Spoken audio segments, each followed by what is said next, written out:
Hello guys and girls, how's it going? Screwzilla here and I hope you're all well. Today we're going to be looking at the Savio Machetti SM81. Now just here we're having a bit of a look in the cockpit.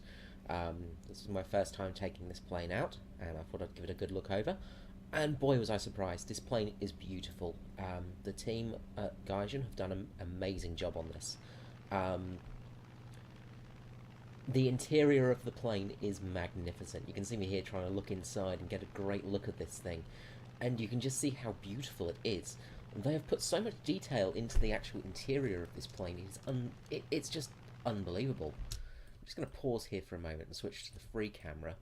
Just see if we can actually get some interior looks, if it will work for us. There we go. Not the easiest way of doing things, but I think it's worthwhile.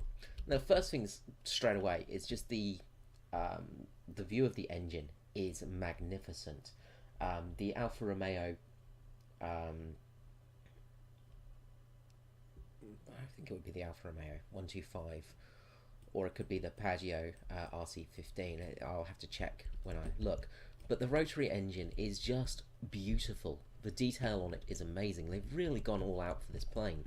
The gondola, where the bomber would sit, again, they have put some amazing work in here. Things that you really wouldn't need to worry too much about, but they've really gone all out this time and put some extra detail in. For the bomb sights, things like that, the actual positioning, it's fantastic. Really, just unbelievable job they've done on this plane. It is just far, far the best looking plane in game at the moment, to me at least. Just in bomber terms as well, because they've really done an amazing job. Now, we're going to go inside the plane and the interior, bits that you don't normally see. The bomb bays, for instance. You can actually see the bombs here in their little containers in the bomb bay. It's not the easiest way of manoeuvring here, but we can sort of get a bit of a view. The gunner, the pilots, everything. It's just beautiful, beautiful work. They've really gone all out for this plane. And we're not just stuck there. As you saw, the doors open up. We've got the two doors on this plane. You've got the main door for the rear compartment and the small hatch for the pilot and the gunner up the front. But in the back here, we've got all the radio equipment. Just fantastic. You can see all the radio equipment there, and even looks like a spare ammunition rack at the back here, or something similar to that. Now, we're going to turn a bit here, try and get a better view. Not too easy.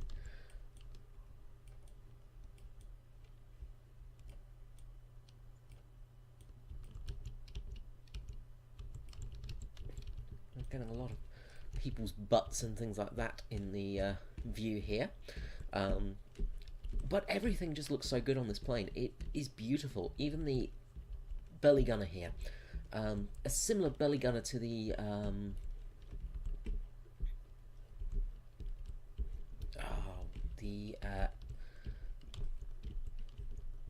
I've forgotten the name of the plane now. My brain has gone completely dead. But yeah, anyway. I'm going to stop nerding out because I'm going to go on too long with this. We've got some history to talk about today, so let's switch back to the player view, take it off pause, and talk about this plane. Now I can stop, splooging over how beautiful it looks. Now, this plane may look familiar to you if you like aviation history, because it's very similar to a German plane of its time. Now, this was built after the Junkers Ju-52 tri-engine plane.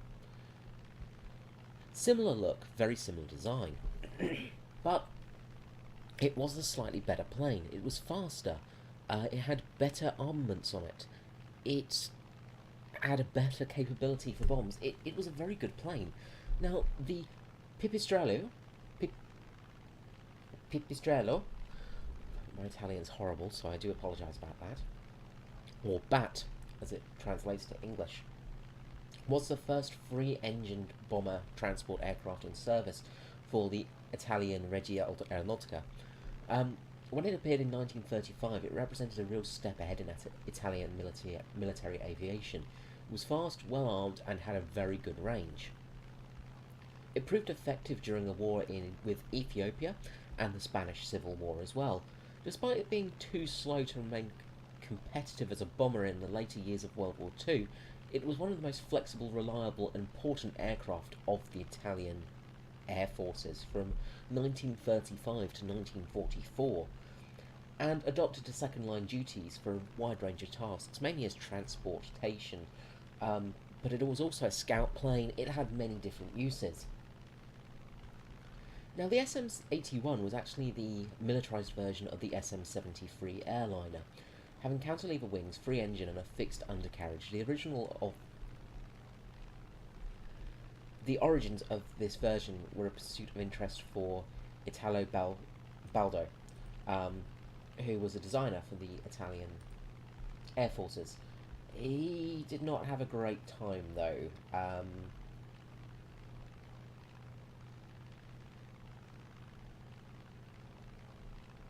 He was sort of. I think he fell into the bad books of Mussolini, and he ended up in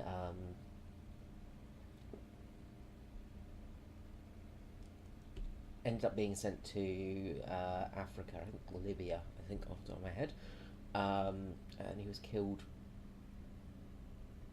in. I think he was killed in Tobruk.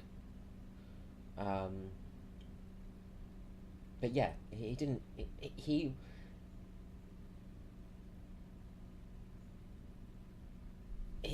basically pulled for the plane. But as we know, Mussolini wasn't the most sensible person. Neither was Hitler. These dictators don't tend to be too sensible, do they? Anyway, they needed a fast plane that was capable of carrying a decent load over to the colonies in Africa, and this was the answer. Um,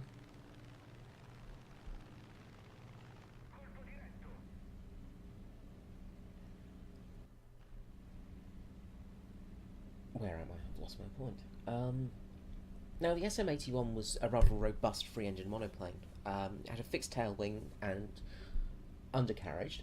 Um, main wheels were actually enclosed by spats to reduce the drag, of course, and it was crewed by 6 people.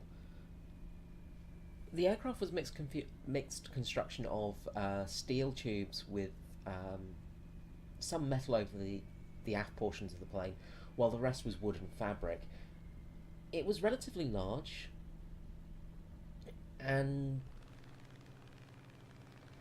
it was considered a bit too large by some, saying, many thought that they could actually narrow the tail section a little bit more. But this gave this plane a very good bomb capability, and it gave the plane a very good defensive capability as well, of having the turrets with the 7.7mm machine guns in it. Now, the bombardier position, as we saw, was in the gondola just below the pilot, which gave great visibility. This plane was very good for what it did.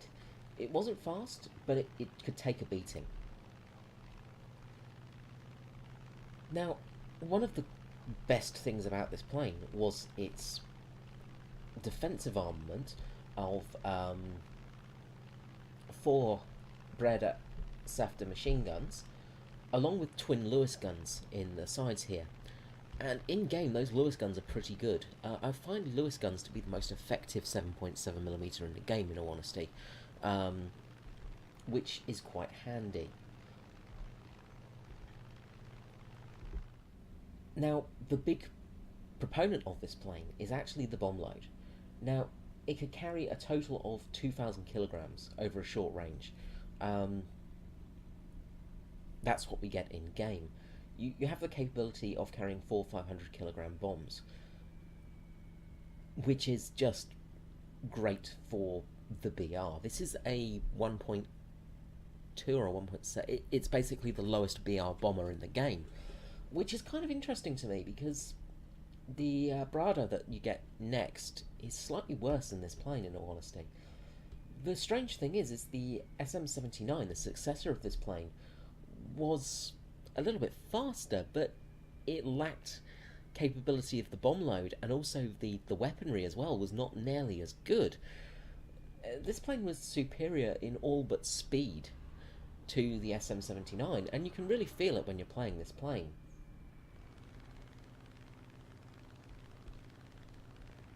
Now, a good thing about this plane as well is it did have self-sealing fuel tanks. I don't know how well it's going to go though, because usually with Italian planes they got like a matchbox, so it's not always too good. The self-sealing fuel tanks don't seem to work too well in the game sometimes, which is an odd thing. So the SM-81 had quite a bit of combat history. Despite its obsolescence in 1940, when Italy became involved in World War II, more than 300 of these planes were in service with the Italian Air Force. It was the first Italian aircraft to enter in East Africa, a pair of the SM-81s on June 1940. One of them attacked Port Sudan and the other flew reconnaissance flight over the Red Sea. The same night an SM-81 took off to bomb Aden, but three SM-81s, but one turned back and one of the other two hit a hill near Mosul trying to land. One of the issues with some of the airfields in Africa where they would have quite a lot of hills around them. Now, the SM-81s were withdrawn when the Italian armistice came into effect in 1943, though some remained in service with both the Social Republic and the co-belligerent Air Force. Several examples survived the war and went on to serve with the Italian Air Force, but by 1950s these had all been retired. And that's really the SM-81. The history of, anyway. So let's have a little bit of a look in the hangar room here. Now we've got wooden spars coming out to keep the wings up, and they will be covered by cloth. This section here is a sort of metal section. They've got a little bit of metal around the plane. Not much, majority is a mix of metal, cloth and wood for this plane. Let's see the engine. So yes, it is the Alfa Romeo 125 engine in here, the 9-cylinder radial engines, producing 500 horsepower. So you've got 1,500 horsepower in this plane. It's a relatively light plane as well, which is good. It's not the most aerodynamic, and that's one of the big drawbacks. If we look at it compared to the SM-79, let's pull up the Series 1. P108, that's the plane I was looking for in my mind, which I forgot the name of. But you can see, other than being a bit of a hunchback, it's much more aerodynamic. You can see with the 81, it's quite a lot of flat surfaces, and the fixed gear don't help in that respect. But you have a much better arc of fire for the guns. You don't actually have a gun for yourself. You don't have a pilot-operated gun in this, so that is one less gun for use on ground targets. But you've got much better protective gunfire from those twin machine guns at the top and twin machine guns in the bottom, as well as the Lewis guns in the side. All in all, this plane is really quite good. Surprisingly so, in fact. The payload is where it really comes into effect, though. It has got a fantastic payload. It's also quite a nifty-looking plane. It's not an ugly plane. I always feel the SM-79 is a bit of an ugly beast with this hump on the top. It really does detract from its looks. But the 81 is a much more conventional-looking aircraft. It's a little bit kooky still, but it's quite a pretty plane. Now, there's no armour to speak of course. You can see the crew positioning here as well. Also, the fuel tanks are very in line with the plane, which does help not getting set on fire so much by being hit in the wings. But of course, when they go up, they probably will go up quite quickly, which is quite a shame. For BR 1.3, this plane is amazing.